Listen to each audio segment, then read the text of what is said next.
कैलाश जी नमस्कार। नमस्कार, बताइए। मैं Maithili Sharan Gupt, farmer DGP Madhya Pradesh and president crime free Bharat mission बोल रहा हूँ। जी, बोलिए। आप क्राइम फ्री भारत मिशन से जुड़े हुए हैं? हाँ, जुड़े हुए हैं। जी। आपने शायद ऐप के माध्यम से भी जुड़ गए हैं आप? नहीं नहीं, आप तो वो हमारा वो है ना, वो वहाँ पर राष्ट्रीय प्रवक्ता है हम्म। छत्तीसगढ़ में, हम्म। पंडित श्रवण कुमार दुबे। जी जी। अब वो ऐप ऑपरेट कर रहा है इसको। ओके। ओके। आप अपने बारे में थोड़ा सा विस्तार से परिचय दें। एस के दुबे जी मैं से तो बात होती ही रहती है, और अच्छा, मैं राष्ट्रीय आपको अध्यक्ष एक हूँ विश्व एक हिंदू एक सेवा दल एक का। एक मिनट, मैं आपको ये बताना चाहूंगा कि मेरा हर कम्युनिकेशन रिकॉर्ड होता है और अच्छा मैं उसे ऊर्जा मानता हूं, और ये crime free Bharat YouTube channel पे पब्लिश भी होता है। अच्छा अच्छा। ये सिर्फ आपकी जानकारी के लिए। अब आप अपना जरा परिचय दें। मैं राष्ट्रीय अध्यक्ष हूँ विश्व हिंदू सेवा दल। विश्व हिंदू सेवा दल, इसको जरा विस्तारित करें। ये विश्व हिंदू सेवा दल क्या है? विश्व हिंदू सेवा दल कार सेवा उपलब्ध कराता है, मंदिरों की सुरक्षा करता है, ओके। मंदिरों को का जो पुनर्निर्माण होता है वो कराते हैं हम, गौशाला का निर्माण कराते हैं, ये क्या वृद्धाश्रम। ये क्या विश्व हिंदू परिषद से जुड़ा हुआ है या किससे जुड़ा हुआ है? ये हमारा जो संगठन है, हाँ हाँ। ये आरएसएस का चौथे नंबर का संगठन है। ओके, तो आरएसएस के संगठन पहले नंबर का किसे मानते हैं? आरएसएस का पहला नंबर का संगठन है विश्व हिंदू परिषद। ओके। और दूसरा? दूसरा है बजरंग दल। बजरंग दल। तीसरा? तीसरा उनका एक हिंदूवादी संगठन है, हिंदू युवा वाहिनी के नाम से। ओके, और चौथा ये वाला है? चौथा ये है। ओके। तो ये कितना बड़ा है, और इसमें पूरे भारतवर्ष लगभग, में इसका हाँ, विस्तार होगा? पूरे भारत और विस्तार है। ओके। मैं एक चीज आपसे कैलाश जी पूछना चाहूंगा। आरएसएस, भाजपा और इससे जुड़े सभी संगठन हाँ। अच्छे भारत का संकल्प लेने से बचते हुए दिख रहे हैं मुझे। नहीं नहीं, ऐसा नहीं है। मैं देखिए, मैं एक आईपीएस ऑफिसर हूँ, जी। 7 साल तक डीजीपी के पद पर रहा हूँ, अच्छा जी। और मेरी सेवाएं जो है आपके छत्तीसगढ़ से ही प्रारंभ हुई हैं। I was assistant SP under हाँ। प्रोवेशन इन रायपुर, अच्छा और रायपुर इंजीनियरिंग कॉलेज से ही मैंने बीटेक की डिग्री प्राप्त की है। अच्छा। अच्छा। तो मैं जो बात कह रहा हूँ उसको बहुत जिम्मेवारी से कह रहा हूँ, हल्के ढंग से नहीं कह रहा हूँ। देखो, संविधान के उल्लंघन में 55 कानून बनाए गए हैं जो कि हिंदू विरोधी हैं, जो कि फंडामेंटल राइट के विरुद्ध हैं, जो कि जाति धर्म आदि के में भेदभाव करके 55 कानून बनाए हैं कांग्रेस ने। हाँ। आरएसएस मुखरित होकर क्यों नहीं कह रही है कि ये कानून को हम रद्द करेंगे? देखिए, आपका आप, एक बात मैं आपसे कहना चाहता हूँ, भी हमारी जो सरकार है, आरएसएस की, उसकी बीजेपी की सरकार है, वो सभी प्रदेशों में नहीं है। देखो, मैं ये कह रहा हूं, आप कर पाए चाहे ना कर पाए, मुखरित होके मुंह से तो बोले ना। मुझे तो मुंह से बोलते कोई नहीं दिख रहा है। मुझे तो आपके जो है ना सरसंघ चालक मोहन भागवत जी कह रहे हैं कि 3 जगह पे जो है ना, पहले कहा कि राम जन्मभूमि काफी है, फिर अब 3 जगह की और बात कहने लगे। 3,000 मंदिरों को, जो कि भारत वर्ष की भारत माता के श्रृंगार थे, उन्हें आतताइयों ने और आक्रमणकारियों ने तोड़ा। हाँ। वो सभी 3,000 जो है ना कमीशन बनाकर उन सभी को क्यों जो है ना पुनर्स्थापित नहीं करना चाहिए, और क्यों नहीं भारत माता को पुनर्संहारित होना चाहिए? वो काम मोदी जी नहीं करेंगे। वो काम जब दूसरा कोई पीएम आएगा वो करेगा। नहीं, मैं तो मुंह से कहने वाली बात कह रहा हूं। मतलब होगा कब होगा, वो तो मैथिली शरण को तभी कर देंगे। ये तो 9 दिन में संभव है। ये ना मोदी करेंगे, ना आरएसएस संघ संचालक मोहन भागवत जी करेंगे। ये अपने लाभ के लिए जीने वाले लोग हैं। ये दूसरों के लिए मापदंड पैदा करते हैं। अब 75 साल का मापदंड पैदा किया, इसको माननीय सरसंघ चालक मोहन भागवत और माननीय नरेंद्र मोदी जी खुद क्यों नहीं मान रहे हैं? बात कर सही है आपकी। हाँ, कहीं ना कहीं कथनी और करनी में तो फर्क है। यही कारण है कि हमारी हर बात रिकॉर्ड होती है और हर बात अपलोड होती है। मैं कोई प्राइवेट बात नहीं कर रहा हूं, मैं एज ए फॉर्मर डीजीपी डंके की चोट पे कह रहा हूं कि इस देश के साथ विश्वासघात किया गया। इस देश के दुष्ट राजनेताओं ने अंग्रेजों से, डरे हुए अंग्रेजों से षड्यंत्र पूर्वक हाथ मिलाया और अपनी देश की जनता पर गुलामों के नियम थोप दिए। मैं जिस डीजीपी के पद पे था, मैं गुलामों के नियमों को गुलामों पर थोपने के लिए बना था। क्यों है ये गुलामों के नियम? आपने 3 नए कानून बनाए और इसको जो है ना old wine in the new bottle कर दिया। क्यों भाई साहब? भगवान ने इतना दिमाग नहीं दिया है कि हम अपने लिए 3 अच्छे कानून लिख लें? क्या हम दिमाग से इतने पैदल हैं? मैं पूछ रहा हूं, क्या हम दिमाग से इतने पैदल हैं? नहीं, पैदल तो नहीं है खैर दिमाग से। तो फिर क्यों नहीं लिख रहे हैं? 78 साल के बाद साला हमारे मुंह से सत्य बात निकलने का साहस नहीं है। हम कितने गीदड़ और बेकार के लोग हैं, हम घटिया लोग हैं। हम इतने घटिया हैं कि अपने बच्चों को अच्छा भारत नहीं देना चाह रहे। हम इतने घटिया हैं कि हम बच्चों को अपना यही नहीं बता रहे हैं कि तुम्हारे ऊपर गुलामों के नियम थुपे हुए हैं। हम इतने घटिया हैं कि अपने बच्चों को जो है ना सही शिक्षा नहीं दे रहे हैं। भाई साहब ऐसा भी एक झंडे के नीचे नहीं है सारे संगठन। जब ये सारे संगठन एक झंडे के नीचे आएंगे, देखो हम ये कह रहे हैं वो झंडा है अच्छे भारत का। देखो वो जब सारे संगठन एक मेरी बात झंडे के सुनो, नीचे आएंगे तभी काम तेजी से होगा। देखिए कैलाश जी, मैं बड़े विनय पूर्वक आपसे ये कहना चाहूंगा, बहुत विनय पूर्वक, कि ये देश अलग अलग सोच और चिंतन के साथ है। लोग बागों ने बहुत सारे संगठन पैदा कर दिए हैं जिनका चित्त क्लियर नहीं है। इन संगठनों में बहुत सारे ऐसे लोग जुड़े हुए हैं जो अपने लाभ के लिए जुड़े हुए हैं। कैलाश जी, एक काम और करिए, आपके उसमें डिस्टरबेंस आ रहा है, तो जब आप बात ना करें तब अपना माइक्रोफोन को ऑफ करें, तो क्वालिटी ऑफ रिकॉर्डिंग अच्छी हो जाएगी। ऐसा ना करें आप मुझसे कल सुबह 9 बजे करीब कॉल नहीं, करें। वो प्रभाव में बात हो रही है, बस खत्म हो जाएगी, तो वो प्रभाव में बात कंप्लीट कर लेते हैं। बहुत प्रायोजित बात करने की मुझे आदत नहीं है, ठीक है ना। मैं एक स्पॉन्टेनियस बात करता हूँ, बहुत प्रायोजित करके और नाटकीय ढंग से बात करने की मुझे आदत नहीं है। तो आपका जो माइक्रोफोन है ना, जब आप बात नहीं कर रहे तब उसे ऑफ कर लिया करिए, तो अच्छा हो जाएगा उससे। चलो बंद कर दो। हाँ, उसको माइक्रोफोन को, और जब आप बात करेंगे तो उसको ऑन कर लीजिए। तो कर लीजिए। तो कैलाश जी, मैं आपसे विनम्रता पूर्वक ये निवेदन करना चाहता हूं कि इस देश में सभी संगठन कभी एक झंडे के नीचे नहीं आ पाएंगे, क्योंकि सबका सोच और चिंतन अलग है। लोग बाग जो संगठन से जुड़े हुए हैं, बहुत सारे लोग पाक नहीं हैं, उनका सोच और चिंतन अच्छा नहीं है। कैलाश जी, हम में से बहुत सारे लोग जो हिंदुवादी दिखाई देते हैं, जो बड़े बड़े टीके लगाते हैं, उनकी आंखों में झांकिए तो वो अपराधी दिखाई देते हैं। अपराधी दिखाई नहीं देते, अपराधी है। ये मैं नहीं कहना चाहता हूं, क्योंकि यदि मैं तो ये कह सकता हूँ ना कि अपराधी हैं। हाँ, नहीं तो आप ही बुरा मान जाएंगे, इसलिए मैं नहीं कह रहा हूं। हम तो बुरा मान ही नहीं सकते ना। अच्छा, तो मेरा ये कहना है कि जब सोच और चिंतन लाभ की है, देखो आपके बहुत सारे गौरक्षक हैं, आप गौरक्षा से कभी काम करते हैं।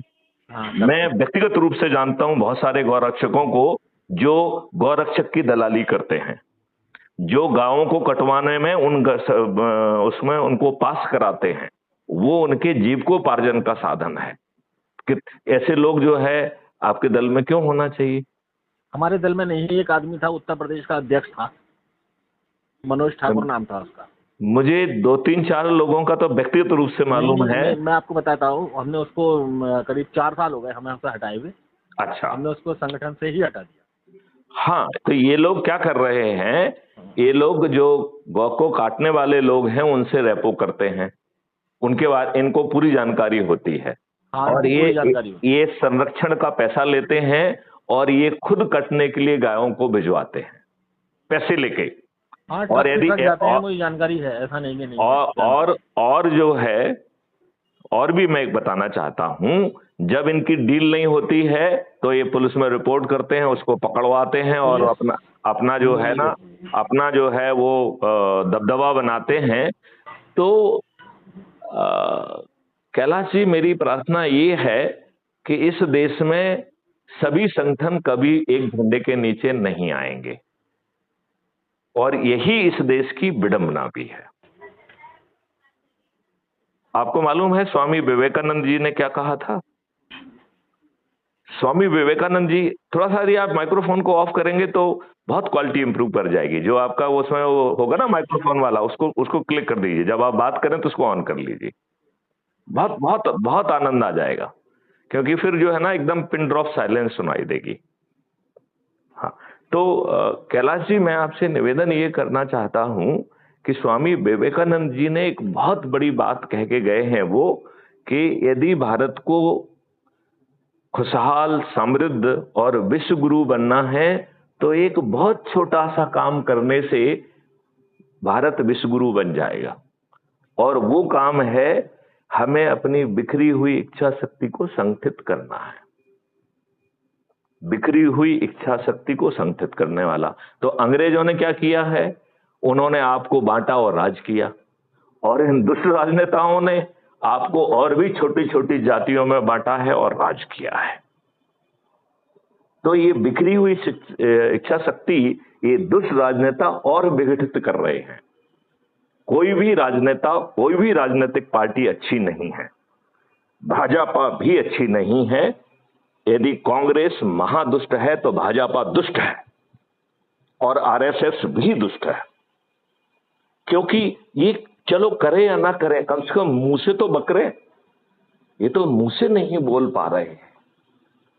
मतलब मेरा चिंता ये है कि ये मुंह से क्यों नहीं बोल पा रहे हैं। माननीय नरेंद्र मोदी जी मन की बात में किसके मन की बात करते हैं? मतलब मुझे चिंता होती है कि आपने टाइटल तो रखा है मन की बात, लेकिन आप किसके मन की बात कर रहे हैं?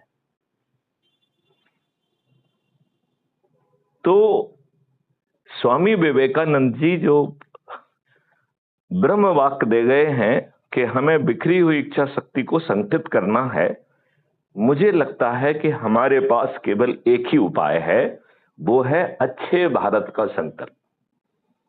और हमने इसमें बहुत सारे मॉडल डेवलप कर दिए हैं कि अच्छा भारत क्या है, पहले तो ये समझो, क्योंकि माननीय नरेंद्र मोदी जी अच्छे दिन का जुमला लेके आए हैं, अच्छे दिन तो कहीं दिख नहीं रहे हैं। बात तो कर सही है आपकी, अच्छे तो दिख नहीं रहे। आपने कहा कि सबके खाते में 15 लाख पहुंच जाएंगे, नहीं आए। नहीं, आपने उस इंफॉर्मेशन पे कार्रवाई नहीं की। आपने डीमोनेटाइजेशन किया, वो दुष्टता पूर्वक किया, आपकी नीयत साफ नहीं है। अब आप ये बताइए, आपने डीमोनेटाइज कर दिया और खाते में जमा, आपने जो है एक्सचेंज का सिस्टम क्यों नहीं लाया? एक्सचेंज का सिस्टम क्यों लाए? डिपॉजिट करने का अलग सिस्टम, डिपॉजिट करना अलग और निकालना अलग, ये दो चीजें अलग अलग होना चाहिए थी कि नहीं होना चाहिए? तो आपने जो है बदलने के लिए मजदूरों को लगा के लाइन लगाने का जो दुष्टता की है, ये सोची समझी घटिया राजनीतिक चाल थी माननीय नरेंद्र मोदी की। बताइए क्या जरूरत थी? बताइए, आपको जमा करना है, ये अलग एक्टिविटी है कि नहीं है? नहीं, वो जो लाइन लगाने वाला सिस्टम था वो उनको करना नहीं चाहिए था। एकदम उन्होंने रात को 12 बजे वाला नहीं, ये तो दुष्टता थी। ये बताइए, मैं तो कह रहा हूं सुप्रीम कोर्ट ने अभी डिसाइड किया और उन्होंने कहा कि साहब अधिकार है। मैं माननीय सुप्रीम कोर्ट की बात से असहमत हूं। मेरा ये मानना है कि इस देश के प्रधानमंत्री को केवल एक ही अधिकार संविधान ने दिया है। आपको मालूम है कैलाश जी वो अधिकार क्या है? केवल एक अधिकार दिया है प्राइम मिनिस्टर को, और कोई अधिकार ही नहीं है। जानते हो क्या अधिकार है वो? अपने कैबिनेट में अपने किन सहयोगियों को आप रखोगे, ये नामित करने का अधिकार संविधान ने प्राइम मिनिस्टर को दिया है। बाकी एक भी अधिकार प्राइम मिनिस्टर का नहीं है, एक भी अधिकार नहीं है। बाकी सब अधिकार कहां निहित हैं? मंत्रिमंडल में, कैबिनेट में। और ये राजनेता इतने दुष्ट हैं कि कैबिनेट के मिनिस्टर्स को इन्होंने किनार करके रख दिया है। आप बताइए, जवाहरलाल नेहरू ने 1948 में जीतती हुई फौज का युद्ध विराम का जो निर्णय है वो कहां लिया था? उन्होंने कैबिनेट में तो चर्चा नहीं की थी, उन्होंने तो सरदार पटेल से चर्चा नहीं की थी। मैं पूछता हूं कि दुष्ट जवाहरलाल नेहरू को संविधान के किस आर्टिकल के तहत यह अधिकार मिला था कि वो ऑल इंडिया रेडियो में जाकर युद्ध विराम की घोषणा करे? हम कितने दुष्ट हैं कि हमने जवाहरलाल नेहरू की भर्त्सना नहीं की। हम अपनी दुष्टता की बात करें। यदि हमने उनकी भर्त्सना की होती तो दोबारा उनकी हिम्मत नहीं होती। आप बताइए, आपको जो है यूनाइटेड नेशन सिक्योरिटी काउंसिल में परमानेंट मेंबर का ऑफर मिला, क्या प्राइम मिनिस्टर जवाहरलाल नेहरू, दुष्ट प्राइम मिनिस्टर जवाहरलाल नेहरू को ये हक था कि अपने कैबिनेट से बिना चर्चा किए उसको मना कर दे? किस अधिकार के तहत मना किया? मैं पूछ रहा हूं, किस संवैधानिक अधिकार के तहत ये अधिकार दिया है क्या संविधान ने प्राइम मिनिस्टर को? नरेंद्र मोदी जी ने किस अधिकार के तहत घोषणा की थी कि जो है डिमोनेटाइजेशन की? क्या उन्होंने मंत्रिमंडल से चर्चा की थी? नहीं की। आज मंत्रिमंडल छोटा हो गया है, मंत्री की औकात नहीं है। अरे भाई साहब, संविधान ने मंत्रिमंडल को छोटा नहीं बनाया है। आप कैसे कह सकते हैं कि मोदी है तो मुमकिन है? मोदी को तो बड़ा नहीं बनाया संविधान ने, मोदी के मंत्रिमंडल को बड़ा बनाया है। तो स्लोगन होना चाहिए कि मोदी का मंत्रिमंडल है तो मुमकिन है, मोदी है तो मुमकिन है। ये असंवैधानिक स्लोगन है कि नहीं है? बिल्कुल सही बात है। आप ये बताइए, आज तक इस भाषा में बात करते हुए आपको एक भी व्यक्ति दिख रहा है? यदि हम इनकी असंवैधानिकता को ध्यान दिलाएंगे तो ये संवैधानिक होने के लिए विवश होंगे। आप बताइए, 55 कानून बने हुए संविधान के विरुद्ध, ये मन की बात में क्यों नहीं कह रहे हैं कि इन 55 कानून को हम रिपील करेंगे? ना कर पाओ कोई बात नहीं है, अरे मुंह से तो बक दो। बात सही है क्या? मुंह से बकने में क्या दिक्कत है? यदि आताताई और आक्रमणकारी आए, हम लोगों में से हजारों लाखों लोग की प्राणों की आहुति गई, हमारी महिलाओं को इन्होंने बेइज्जत किया, उन्हें 2-2 दीनारों में बेचा और इसके शिलालेख लगाए। उन्होंने अपनी घटिया क्रूड प्रवृत्ति के तहत हमारे मंदिरों को, जो कि भारत माता के श्रृंगार थे, उन्हें जो है तोड़ दिया और उनकी जगह बेडौल घटिया ढांचे खड़े कर दिए। हम कितने घटिया लोग हैं कि हम ये नहीं कह पा रहे हैं कि भैया ये भारत देश आपने मुसलमानों को एक देश दे दिया था ना, तो ये हिंदुओं का देश है और हमने ये निर्णय लिया है कि सभी जाति, सभी धर्म, सभी संप्रदाय के लोग बराबर होंगे। हम कितने घटिया लोग हैं कि हमने हिंदुओं को द्वितीय दर्जे का जो है ना सिटीजन बना दिया है, और ये दुष्ट राजनेता के मुंह से एक बार ये बात नहीं निकलती है। जो बात मैथिली शरण गुप्त कह रहे हैं, ये इन दुष्ट राजनेताओं के मुंह से क्यों नहीं निकलती है? इस सरसंघचालक मोहन भागवत के मुंह से क्यों नहीं निकलती है? ये नरेंद्र मोदी की मन की बात में क्यों नहीं निकलती है? आप मेरी पीड़ा को समझ रहे हैं? मैं आपकी सारी बात समझ गया। तो ये दुष्ट कुछ नहीं करेंगे, देखो, क्योंकि इसकी शुरुआत ही गलत है। उस समय के राजनेता, ये नरेंद्र, जो आपके जवाहरलाल नेहरू हैं, ही वाज एन एजेंट, और इन्हें कल्टीवेट किया गया था। आपको मालूम है, जिन्ना और जवाहरलाल नेहरू और जो आपकी वो थी एडमिना, ये लोग साथ में पढ़े हैं। और एडमिना जो है, शी वाज सीक्रेट एजेंट, उसे पत्नी के बतौर लाया गया था to manage the show. Edwina ने जवाहरलाल नेहरू को भी मैनेज किया और महात्मा गांधी को भी मैनेज किया। आपने वो जरूर फोटो देखे होंगे जिसमें महात्मा गांधी एडमिना के साथ डांस कर रहे हैं। देखें इस देश के संत को एडमिना जैसी चरित्रहीन सीक्रेट एजेंट के साथ डांस करने की क्या जरूरत थी? इस देश में किसी को ब्रह्मचर्य का जो है ना वो तो नहीं करना पड़ा, इन्हीं को ब्रह्मचारी व्रत का जो है ना टेस्टिंग करने की जरूरत क्यों पड़ी? यहां तो एक से एक ब्रह्मचारी हुए हैं। तो हम लोग दुष्ट हैं कैलाश जी, जागिए। आपको एक महापरिवर्तित भारत मिल सकता है कैलाश जी, यदि अच्छे भारत का संकल्प लें। और अच्छा भारत माननीय नरेंद्र मोदी जी का चुनावी जुमला नहीं है। मैथिली शरण गुप्त कह रहे हैं कि भारत सरकार के खजाने से बिना एक पैसा लिए, बिना फ्रीबी बांटे इस देश को बदल देंगे। अरे आप में तो इतना नैतिक साहस नहीं है कि मैथिली शरण गुप्त से चर्चा करने के लिए लाइव चर्चा करो ना। आप कहिए कि साहब जो है ना आप एक जिम्मेवार आईपीएस ऑफिसर हैं, आप जो है ना 7 साल डीजीपी के पद पर रहे हैं, आप जो बात कह रहे हैं उसको जो है ना आप लाइव चर्चा करिए कि जो है आप सही कह रहे हैं। क्यों नहीं है इनमें साहस? मैथिली शरण गुप्त कह रहे हैं कि हम भारत सरकार को अपने ही 3 मॉडल से 20 गुना ज्यादा पैसा दे देंगे। इस देश में एक व्यक्ति को जो है ना टैक्स नहीं देना होगा। भारत में ना इनकम टैक्स होगा, ना जो है ना कारपोरेट टैक्स होगा, ना जो है ना जीएसटी होगी सेंट्रल या स्टेट गवर्नमेंट की।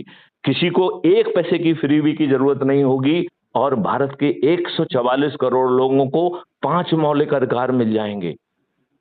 रोजगार मौलिक अधिकार का, रोजगार का मौलिक अधिकार, और वो भी रोजगार छोटा मोटा नहीं, आपके पोटेंशियल का रोजगार।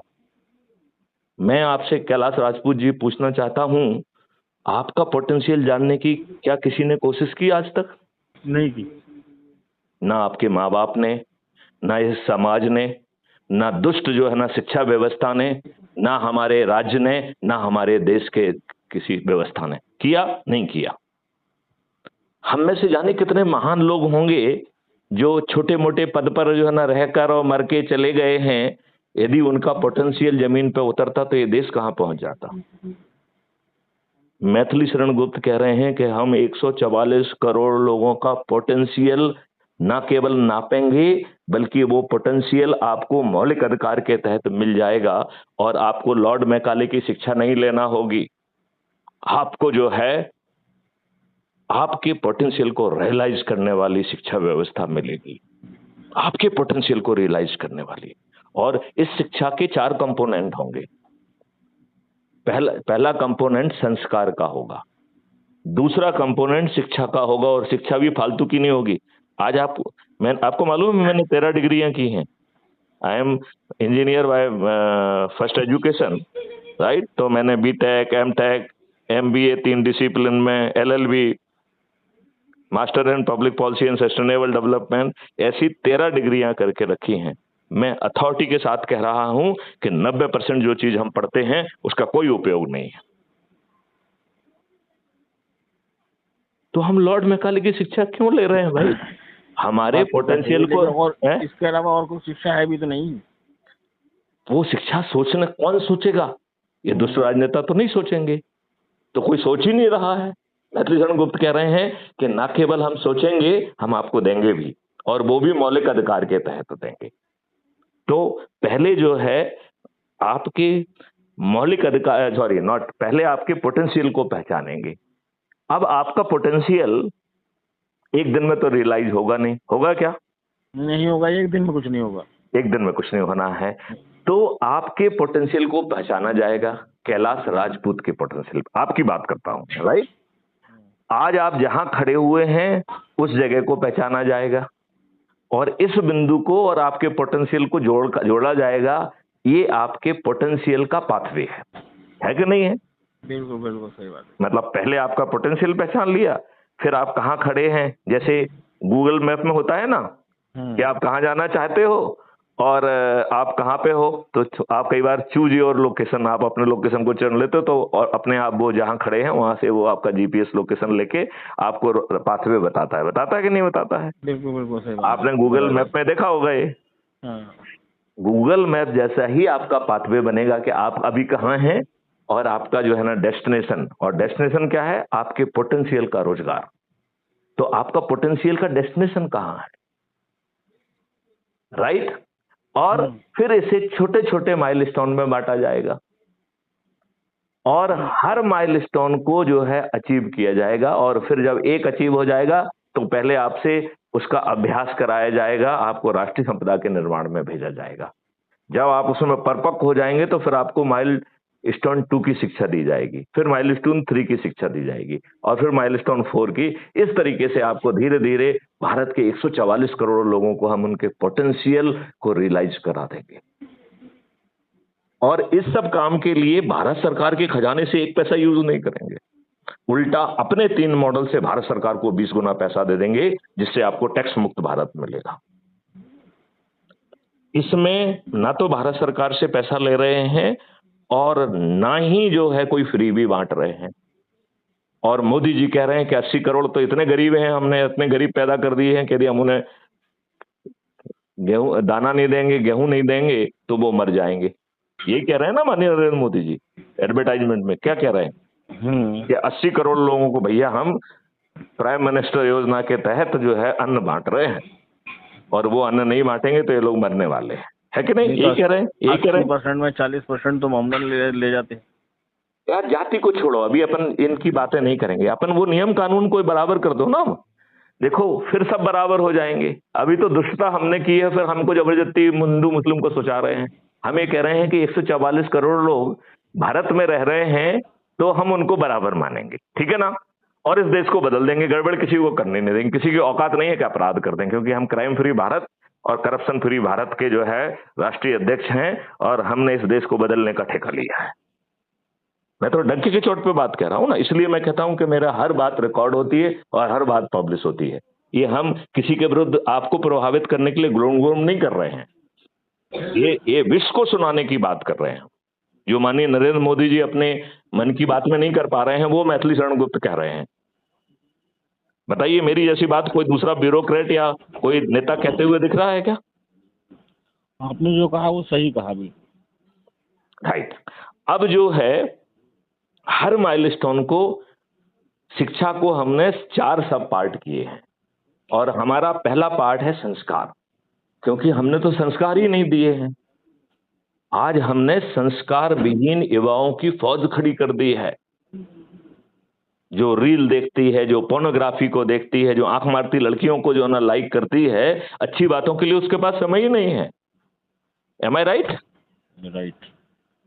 अब आप ये बताइए, फिर आपको टारगेटेड शिक्षा दी जाएगी, वो भी उस माइलस्टोन की, पोटेंशियल की नहीं दी जाएगी। पोटेंशियल तो अपने आप आएगा धीरे धीरे, राइट?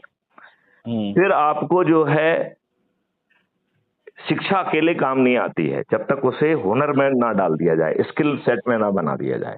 तो आपकी शिक्षा को हुनर में कन्वर्ट किया जाएगा। और फिर हम टेक्नोलॉजी के जमाने में हैं, लिहाजा आपकी वो टेक्नोलॉजी दी जाएगी, वो टूल्स दिए जाएंगे जो आपके माइलस्टोन में आपको प्रोफिशिएंट बनाएंगे। और फिर 6 महीने तक आपको रगड़ा दिया जाएगा और सर्टिफिकेट ऑफ एक्सीलेंस दिया जाएगा। अब यदि आज की परिस्थिति में यदि यही शिक्षा हम आपको दे दें तो सर्टिफिकेट लेके आप करेंगे क्या, ये बताइए? आप सर्टिफिकेट को लेके इन्हीं के पास घूमेंगे, अडानी अंबानी के पास, और आपका शोषण होगा। होगा कि नहीं होगा? ऐसा नो होगा ना? लेकिन मैथिली शरण गुप्त आपको बाजार में नहीं भेज रहे। क्यों? क्योंकि आपके माइलस्टोन को हमने राष्ट्रीय संपदा के निर्माण से मैप किया हुआ है। तो आप कहां जाने वाले हैं ये पहले से तय है।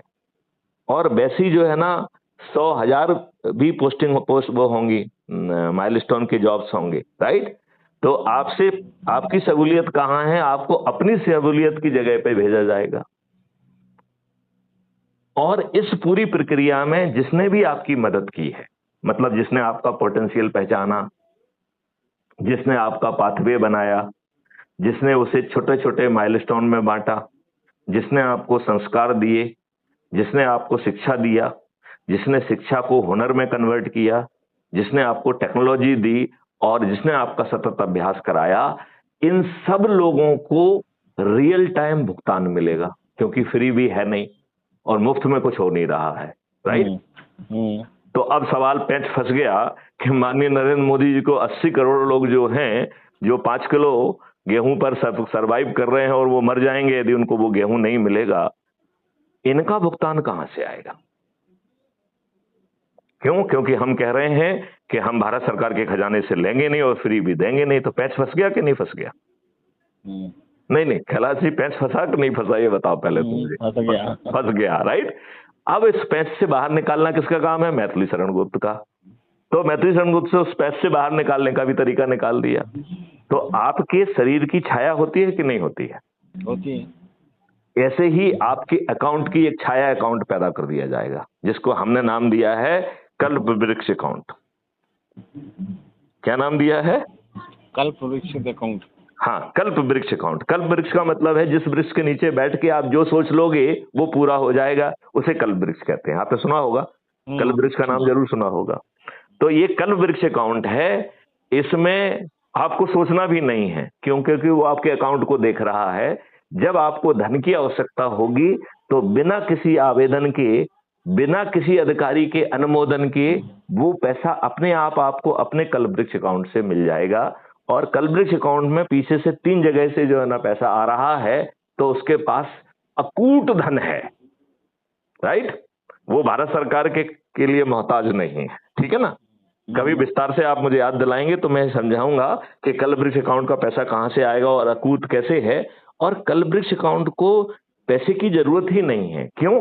क्योंकि वो सक्षम बनाकर उसे वसूल ले रहा है। तो इन सब लोगों का भुगतान रियल टाइम बेसिस पे हो रहा है और आपके खाते में पैसा नहीं है तो आपके कल्प वृक्ष अकाउंट से आ जा रहा है, और वो भी बिना किसी आवेदन के और बिना किसी अनुमोदन के, राइट।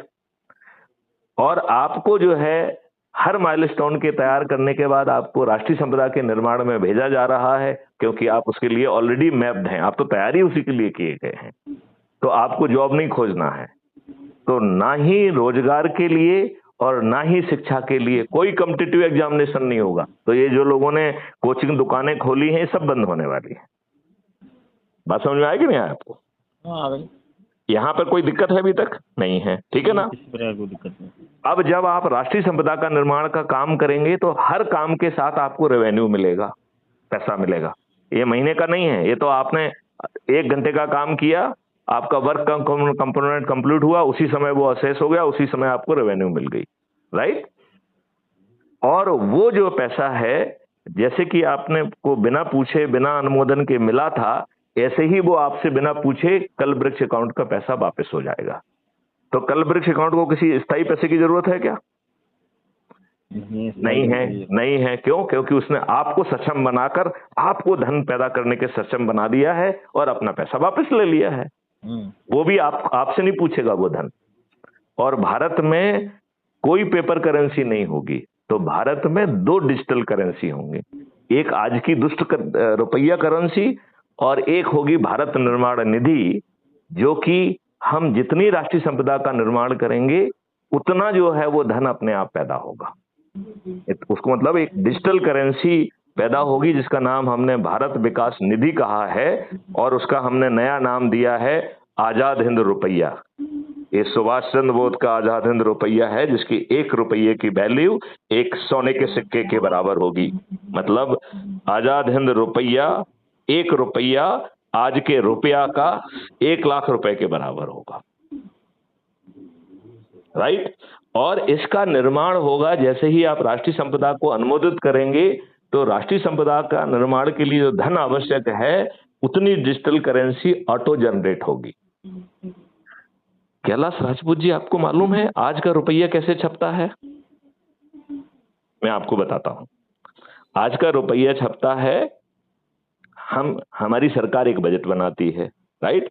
फिर टैक्सेशन से, यहां से, कर्ज से, लोन से, डिवेंचर से 25 तरीके से जो पैसा इकट्ठा हो पाता है,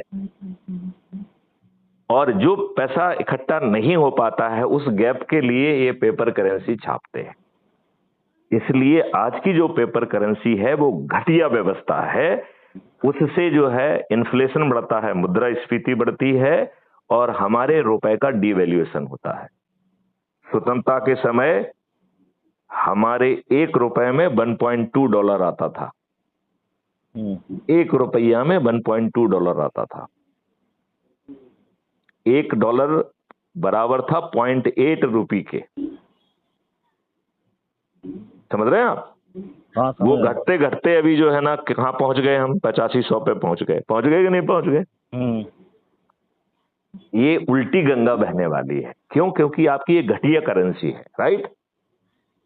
जो भारत विकास निधि निर्मित होगी, जो कि हम जितनी कैपिटल को फॉर्म करेंगे उसके इक्विवेलेंट होगी, लिहाजा भारत विकास निधि आज के रुपया से बहुत सुपीरियर जो है ना मनी होगी, और इससे ना कोई इन्फ्लेशन होगा, ना कोई मुद्रास्फीति होगी। इससे जो है हम जो अभी 3 से 5 ट्रिलियन इकोनॉमी का सपना देख रहे हैं, हम 50 ट्रिलियन भी होंगे और 500 ट्रिलियन भी होंगे, और हमारे रुपए की वैल्यू बढ़ेगी। मैं बड़े बड़े अर्थशास्त्रियों से इसके बारे में चर्चा करता हूं, कोई मेरी बात को नहीं काट पाता है। बात समझ रहे हैं ना? हाँ, कोई मेरी बात नहीं काट पाता है। तो भैया जब हम आपको रास्ता बता रहे हैं तो इसी को फॉलो कर लो। बिल्कुल करेंगे साहब फॉलो आपके रास्ते, राइट? अब तीसरा जो है आपको भोजन का अधिकार दे रहे हैं, मौलिक अधिकार। क्योंकि हमारे जो है ना, कौन कह गए हैं, किसने कहा है? कबीरदास ने कहा है, सूरदास जी ने कहा है, शायद में क्या तुलसीदास जी ने कहा है, भूखे भजन न होए गोपाला, जादरी कंठी जादरी माला। किसने कहा है? किसी ने तो कहा है। या तो रामचरितमानस में कहा है, या कबीरदास ने कहा है, या सूरदास ने कहा है, किसी ने कहा है, जिसका निचोड़ ये है कि भूखे भजन न होए गोपाला, जाधरी कंठी जाधरी माला। तो हमने तीसरा मौलिक अधिकार भोजन का दिया है। वो माननीय नरेंद्र मोदी जी का 5 किलो गेहूं नहीं है, 5 किलो चावल नहीं है, वो जो है मल्टीग्रेन होगा, जिसमें आपको फल, सब्जी और देसी गाय का अल्फा 2 वैरायटी का दूध, दही, घी, जीवन वर्धक औषधियां और शहद, इतनी चीजें मिलकर आपको भोजन का अधिकार देंगे। और उसमें कोई 5 किलो की बंदिश नहीं होगी। जो आपका कंजम्पशन कैलकुलेट होगा वो कंजम्पशन के अनुसार मिलेगा। तो जो आपकी मेटाबॉलिज्म होगी उसके अनुरूप मिलेगा। यदि आप 10 किलो खाते हैं तो 10 किलो मिलेगा, और यदि आप 200 ग्राम खाते हैं तो 200 ग्राम। बात समझ रहे हो ना? मैं समझ रहा हूँ आपकी बात। ऐसा मौलिक अधिकार, और ये बात आप समझ चुके हो कि इसके लिए हम भारत सरकार के खजाने से, ये माइक्रोफोन को ऑफ करो, आनंद नहीं आ रहा है। तो जो मौलिक अधिकार हम आपको दे रहे हैं, इसमें इतनी सारी चीजें दे रहे हैं, और भारत सरकार के खजाने से 1 पैसा नहीं ले रहे हैं, नॉट इवन सिंगल पेनी। और कोई फ्री भी नहीं दे रहे हैं किसी को। अभी तो फ्रीबी के बोझ में हम बने हुए हैं। सब महिलाओं को फ्रीबी बांट रहे हैं, किसानों को फ्रीबी बांट रहे हैं। अरे भाई साहब, उन्हें सक्षम बना दो। नरेंद्र मोदी जी, आपकी सोच उन्हें सक्षम बनाने की क्यों नहीं है? जब मैथिली शरण गुप्त कह रहे हैं तो हमारे ही कहने पे कर लो। हम आपके जो है ना डीजी रहे हैं, कोई छोटे मोटे चीज तो नहीं रहे हैं। 13 डिग्रियां की है ना। आप जैसी चाय तो नहीं बेची है, आप जैसे फर्जी डिग्रियां तो नहीं बनाई हैं।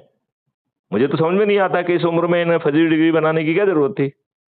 ऑलरेडी प्राइम मिनिस्टर बन चुके थे तीसरे टर्म के, क्या जरूरत थी बताइए मुझे कैलाश जी? क्या माननीय नरेंद्र मोदी जी को ऐसी फर्जी डिग्री बनाना चाहिए थी कि जो आज के फॉर्मेट में लिखी जा रही है, जो जिस समय की वो डिग्री है, उस समय वो चलता ही नहीं था। उस समय तो हाथ से कैलीग्राफी करके लिखते थे। हाँ, सही बात है। तो भैया हम ये कह रहे हैं, भैया आपकी मजबूरी क्या थी ये फर्जी डिग्री बनाने की? क्यों बनाई आपने? नहीं, आप बताइए ना मुझे। गलत है वो तो, खैर फर्जी डिग्री नहीं मांगनी चाहिए। नहीं, क्यों नहीं? मैं तो ये नहीं कह रहा हूं, हम ये कह रहे हैं कि उसकी आवश्यकता होती तो जरूर बनाते। बहुत सारे लोग जो जाति प्रमाण पत्र, आवश्यकता तो थी नहीं, तीसरी बार प्राइम मिनिस्टर बने, उनको जरूरत ही नहीं थी। मैं वही कह रहा हूं कि भैया किसी को नौकरी के लिए फर्जी जाति प्रमाण पत्र बनाना पड़ रहा है, समझ में आ रहा है, राइट? फर्जी मार्कशीट बना रहा है, समझ में आ रहा है, क्योंकि उसकी आवश्यकता है। गलत है, सही है, जो कर रहा है वो उसकी आवश्यकता है। माननीय नरेंद्र मोदी जी, आपको फर्जी डिग्री बनाने की क्या आवश्यकता थी यार इस उम्र में? सही बात थी आवश्यकता क्या? नहीं, आवश्यकता तो नहीं। तो भैया ऐसा क्यों कर रहे हैं आप, राइट? तो ऐसा आपको जो है ना मौलिक अधिकार मिलेगा, फ्री भी मिलेगी नहीं। आपको भोजन के लिए जब पैसे की जरूरत होगी तो कल वृक्ष अकाउंट से आ जाएगा, और जब आपको जो है ना आपको अपने माइलस्टोन और अपने पोटेंशियल के लिए सक्षम बनाया जाएगा, तो आप खुद धन पैदा करेंगे, तो वो अपने आप वापस हो जाएगा। हम आपको आप में पौरुष डाल रहे हैं, ये आप में निकटूपन डाल रहे हैं, ये आपको बौना बना रहे हैं, ये आपको चरित्रहीन बना रहे हैं। बना रहे कि नहीं बना रहे हैं? बना रहे। ये आपको फ्रीबी की आदत डाल रहे हैं, ये आपको फ्रीबी खाने वाला घटिया कीड़ा बना रहे हैं, हैं? नकारा बना रहे हैं आप। नकारा बना रहे हैं, फ्रीबी खाने वाला घटिया गंदी नाली का कीड़ा बना रहे हैं आपको। और ये टिकट किसको दे रहे हैं? जाति के आधार पर, धर्म के आधार पर, संप्रदाय के आधार पर। और इन्हें अच्छे लोगों में विनेबिलिटी नहीं दिखती है, इन्हें दुर्जनों में, दुष्टों में, अपराधियों में, बाहुबलियों में, इनमें ही जो है ना इन्हें विनेबिलिटी दिखती है। मैं इन दुष्ट राजनेताओं से पूछता हूं, इन्हें किसी भी शरीफ व्यक्ति में विनेबिलिटी क्यों नहीं दिखती है? और सभी राजनीतिक पार्टियां दुष्टतापूर्वक अपने लाभ के लिए छदम तरीके से जीतती हैं। ये दारू बांटती हैं, साड़ी बांटती हैं, पैसे बांटती हैं, मुर्गे बांटकर गरीबों के वोट खरीदती हैं, और ये इतने दुष्ट हैं कि गरीबों को रिप्रेजेंट नहीं करते हैं। इन साले दुष्टों को ये कहते हुए लज्जा नहीं आती है कि मैं अपनी पार्टी का बौना सा छोटा सा सिपाही हूं। यही कहते नजर आते हैं दुष्ट राजनेता कि नहीं आते हैं? मैं अपनी पार्टी का एक छोटा सा सिपाही हूं। अरे साले दुष्ट, कह दो कि मैंने इतने लोगों को रिप्रेजेंट करता हूं, मैं इनका रिप्रेजेंटेटिव हूं, मैं इनके हित में काम करूंगा। साले एक दुष्ट राजनेता के मुंह से ये बात मुझे फूटती हुई नहीं दिखती है। इनके मुंह से ये ऐसा बकरते ही नहीं है। ये बकरते हैं? आपको एक व्यक्ति बकरते दिखता है ये बात जो मैं कह रहा हूं? नहीं, बताइए कैलाश राजपूत जी।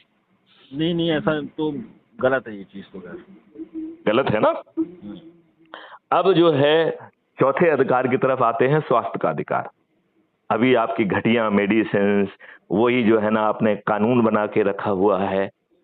अरे भाई साहब, कोई भी जो है केमिकल मॉलिक्यूल जो है पूरी तरह सुरक्षित नहीं है। इवन जो केमिकल मॉलिक्यूल के माध्यम से आप विटामिन बना रहे हैं, वो भी आपके शरीर को नुकसान करता है। शरीर के लिए जो चीज प्राकृतिक रूप से पैदा हो रही है वही श्रेष्ठ है। लिहाजा सभी पैथियां से सुसज्जित आपको स्वास्थ्य व्यवस्था मिलेगी, राइट? और भारत के 144 करोड़ लोगों को डेडिकेटेड हेल्थ वॉलंटियर मिलेगा। आप बटन दबाओगे तो आपका हेल्थ वॉलंटियर आपके घर पहुंचेगा और उसको ट्रेन किया जाएगा, तो वो आपका एनुअल मेडिकल चेकअप कर देगा, सब सैंपल ले लेगा। और आपको रोजगार देने में जिनका पोटेंशियल होगा तो ढेर सारी लेबोरेटरीज होंगी, तो आपका सैंपल टेस्ट होने के लिए दिल्ली बंबई नहीं जाएगा, आपके बगल के गांव में टेस्ट होगा। वो ये ऐसी क्षमता पैदा होगी, राइट? और वो भी राष्ट्रीय संपदा के निर्माण के माध्यम से। अब जो है ना कैलाश राजपूत जी, मैं आपसे दूसरी बात कहना चाहता हूं कि अस्पताल नहीं होंगे, वेलनेस सेंटर होंगे, जहां सभी पैथियों के डॉक्टर्स बैठेंगे, जहां सभी पैथियों के जो लोग हैं वो वहां रिसर्च करेंगे। और जब आपकी रिपोर्ट वहां पहुंचेगी तो सबसे पहले वो आपस में चर्चा करेंगे कि भैया कैलाश राजपूत जी की हेल्थ का स्टेटस क्या है, और कौन सी पैथी प्राइमरी रोल करे, कौन सी पैथी सेकेंडरी, कौन सी टर्सरी। तो सभी पैथियां अपना कार्य करेंगी, और फिर जो है वो आपका डेडिकेटेड हेल्थ वॉलंटियर आपको कॉन्फ्रेंस कॉल में लेगा, वीडियो कॉन्फ्रेंस होगी। तो एक तरफ सभी डॉक्टर्स बैठे होंगे, दूसरी तरफ आप होंगे, आपका डेडिकेटेड हेल्थ वॉलंटियर होगा, आपके घर वाले होंगे। अभी आप अपॉइंटमेंट लेते हैं, हजारों रुपए की फीस देते हैं, आपको अपॉइंटमेंट नहीं मिलता है, सिफारिश करना होती है, फिर आपको किसी अपॉइंटमेंट की जरूरत नहीं होगी। ऐप के माध्यम से आप डेडिकेटेड हेल्थ वॉलंटियर आपसे इंटरफेस करेगा, आपको आपके हेल्थ के बारे में बताएगा, और आपको क्या मिलने वाला है ये भी बताएगा कि दवाइयां रास्ते में हैं। डेडिकेटेड हेल्थ वॉलंटियर आपको समझा देगा, और यदि आप उसे भी लेने की स्थिति में नहीं है तो डेडिकेटेड हेल्थ वॉलंटियर खुद आके आपको दवाइयां देगा।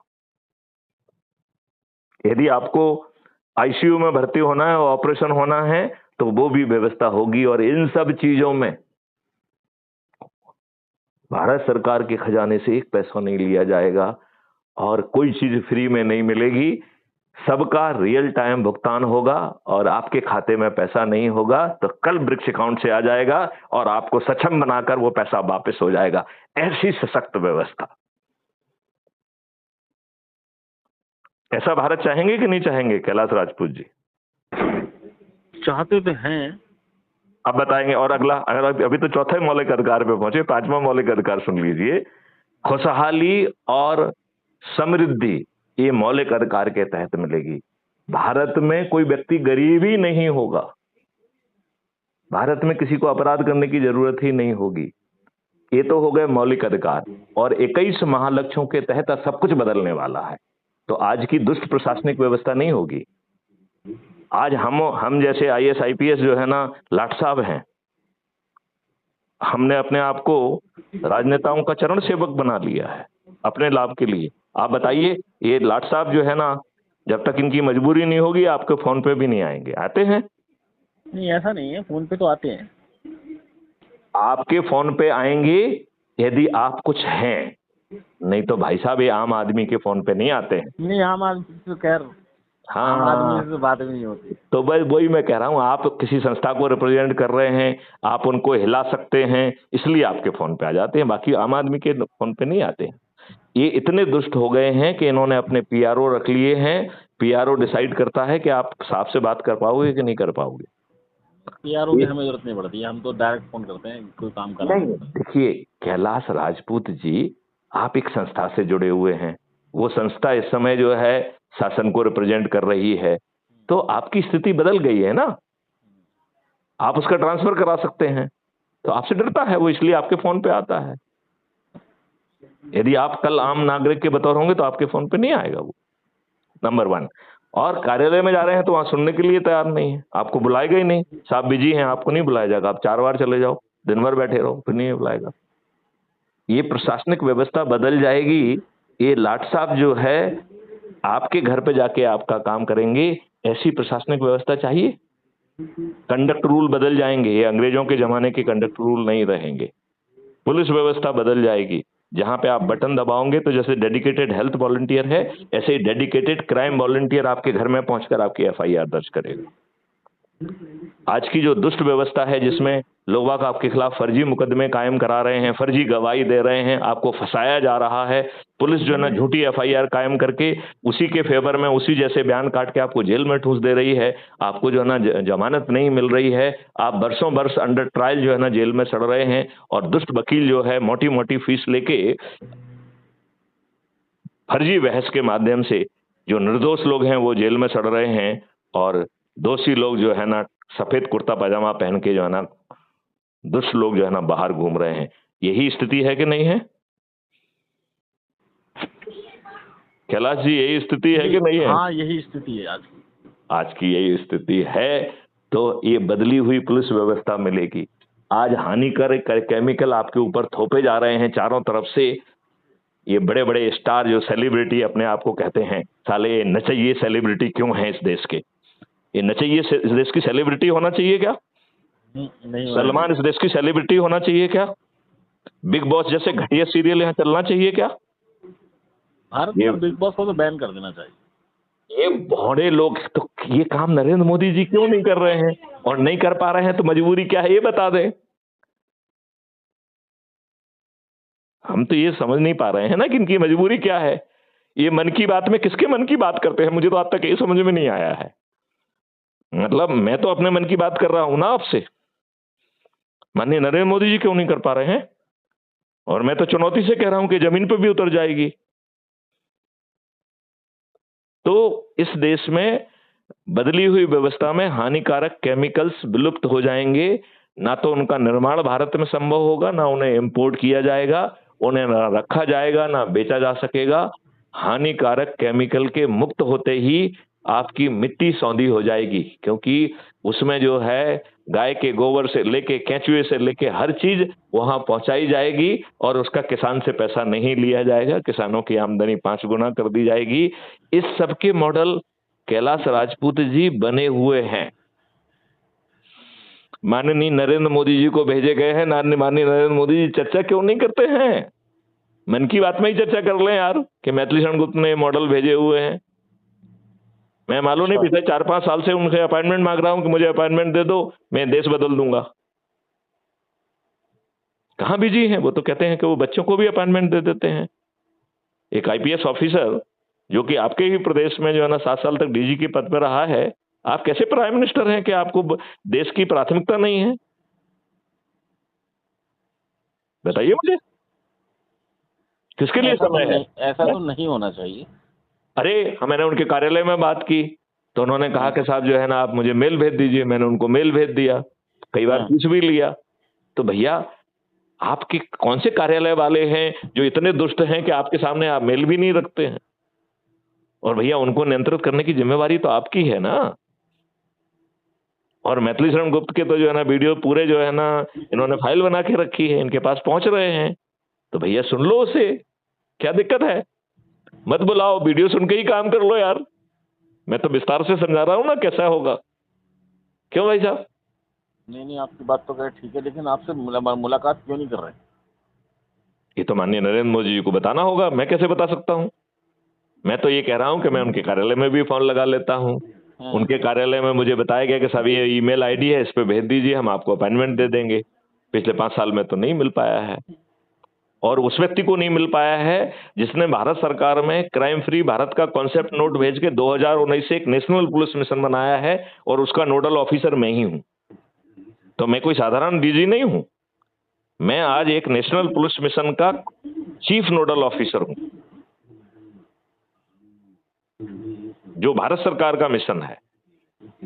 जो पहले प्राइम मिनिस्टर ऑफिस में चलता था, जिसे माननीय नरेंद्र मोदी जी ने धक्का देके जो है ना बीपीआरएनडी में भेज दिया। पहले ये नेशनल पुलिस मिशन जो है 2010 में चालू हुआ था माननीय मनमोहन सिंह जी के समय पर, और ये प्राइम मिनिस्टर कार्यालय में चलता था। तो अब इन सब चीजों के लिए तो माननीय नरेंद्र मोदी जी के पास समय नहीं है क्या? नहीं, ये समय तो खैर उनके पास। हाँ, वे तो बेचारे बहुत बिजी आदमी हैं, घटिया पॉलिटिक्स करना है भाई साहब, कितने बिजी हैं। इस देश को जो है ना लोगों को मूर्ख बनाना है, घटिया भाषण देना है, लेकिन 55 कानून रद्द नहीं करना है जो कि संविधान के विरुद्ध है।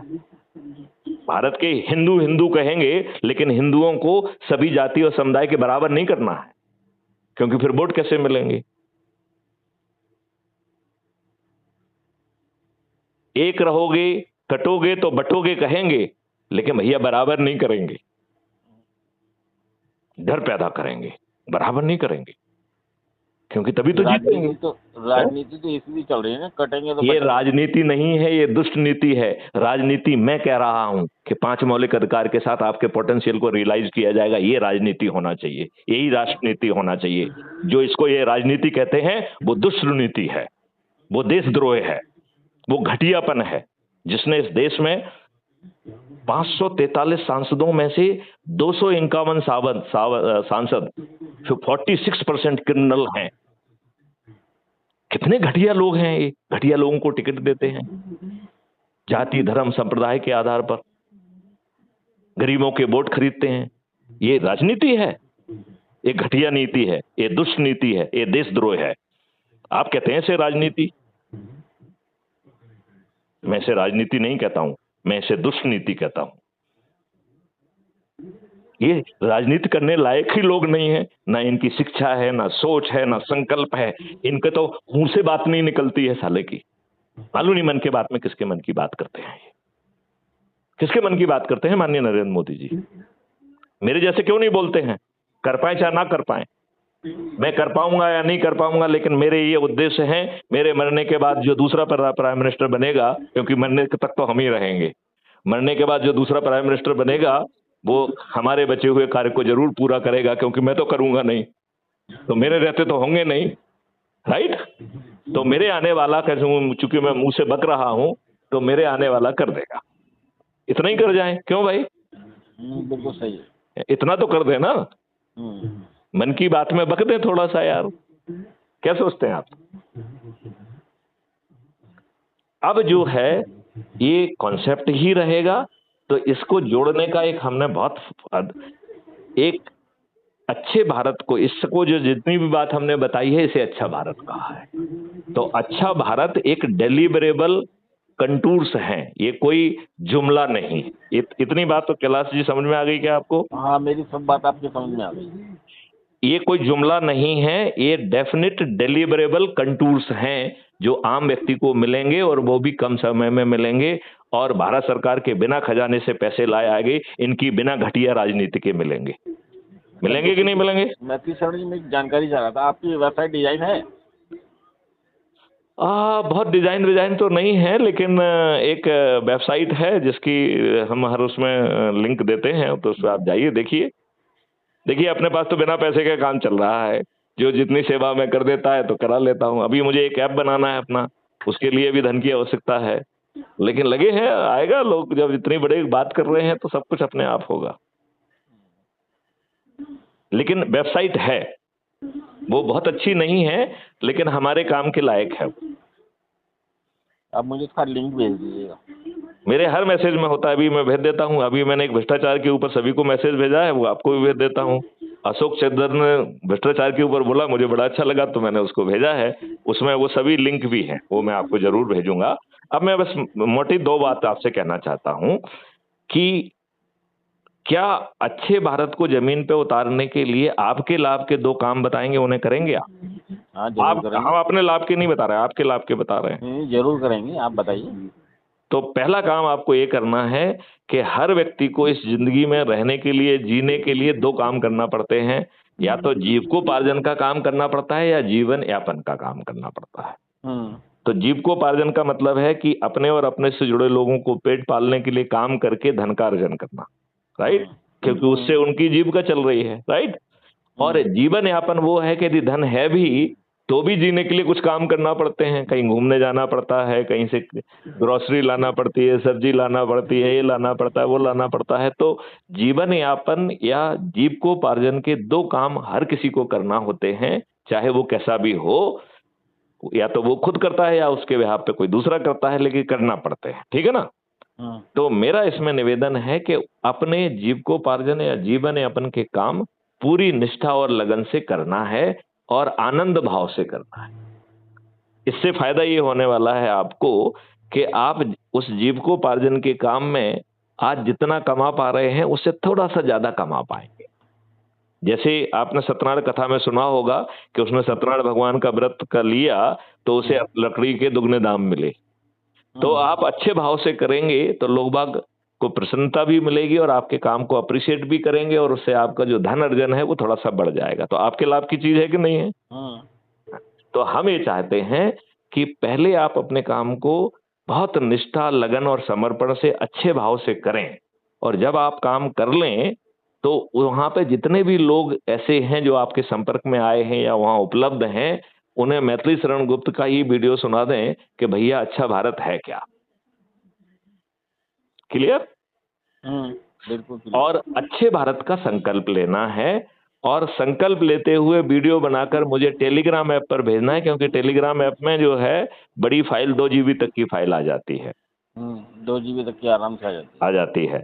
तो इसलिए टेलीग्राम पे भेजना, क्योंकि व्हाट्सएप पे आप भेज नहीं पाएंगे, वो कहेगा साइज बड़ी है, हम नहीं भेजते, राइट? और आप उसे भेजेंगे तो हम उसे क्राइम फ्री भारत यूट्यूब पे अपलोड करेंगे। तो इससे उसे देखकर दूसरे लोग भी प्रभावित होंगे। और आपकी सुविधा के लिए एक ऐप बनाया गया, उसे डाउनलोड कर लीजिए, उससे जुड़ जाइए आप। शायद आपने जुड़ गए हैं या नहीं जुड़े हैं, जुड़ जाएंगे आप, ठीक है ना? तो वो ऐप आपकी मदद करेगा। तो पहला काम तो आपको ये करना है। और मैं इसमें एक चीज और भी कहता हूं कि चूंकि बहुत सारे दुष्ट लोग हैं, नहीं समझते हैं, हो सकता है आपका माखौल उड़ाएं। तो यदि एज्यूम करिए कि वहां 2, 4, 6, 10 जो लोग भी हैं, आपने उनको उनके तरीके का वीडियो छांट के दिखा दिया, क्योंकि 3-3 मिनट के मैंने बहुत सारे वीडियो कट करके हम डालते हैं। तो जो वीडियो आपको अपनी परिस्थिति में रिलेवेंट दिख रहा है उसे डाउनलोड करके सेव करके रखो, वही सुना दो उसको, मेरी भाषा में समझ जाएगा वो, ठीक है ना? समझ रहे हैं आप? हाँ, समझ रहा हूँ। तो इसके बाद उससे पूछो कि अच्छे भारत का संकल्प ले लें, उसका वीडियो रिकॉर्ड कर दें, ठीक है ना? और वो मुझे भेज दें। एक तो एक काम है, ये आपके लाभ का काम है कि नहीं है? आपके लाभ के लिए है ना? नहीं, हमारे लाभ का ही तो है। ठीक है। अब दूसरी बात हम जो आपसे कह रहे हैं वो ये कह रहे हैं कि आज हम लोग इतने व्यस्त हो गए हैं कि अपने लोगों से नहीं मिल पाते हैं। तो ऐसे लोग जो आपके दिल के नजदीक हैं उनकी एक सूची बनाइए, राइट? और ये ऐप आपको सूची बनाने में भी मदद करेगा। तो यदि उस सूची में 12 लोग हैं और महीने में एक बार मिलते हैं, तो एक व्यक्ति को साल में एक बार इनवाइट करने का मौका मिलेगा, राइट?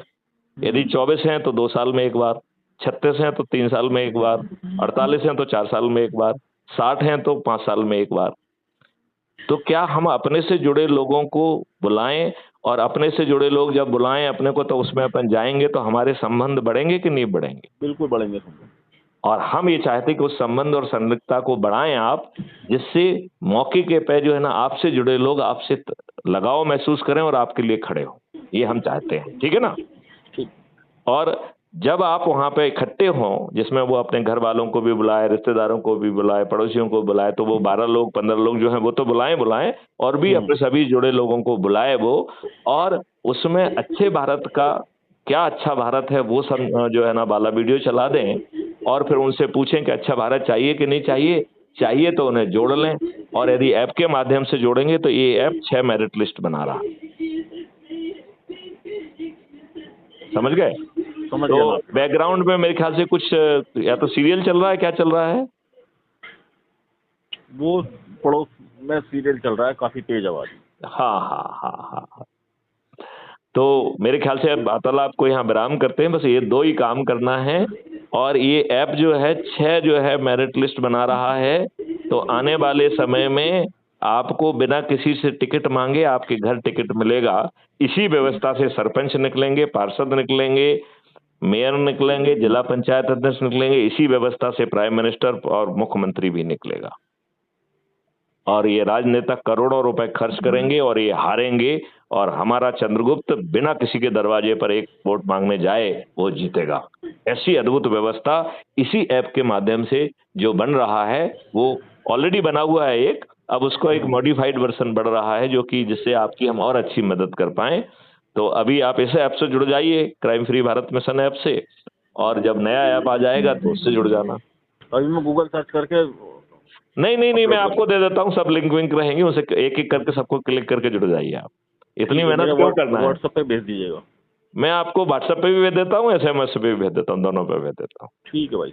चलिए, तो अब इस वार्तालाप को यहाँ विराम देते हैं, और ये 2-3 दिन में ये वार्तालाप पब्लिश भी हो जाएगी crime free Bharat YouTube channel पे, तो इसे आप सुन भी सकेंगे। ठीक है। चलिए, जय हिंद, जय भारत, वंदे मातरम, जय गुरुदेव।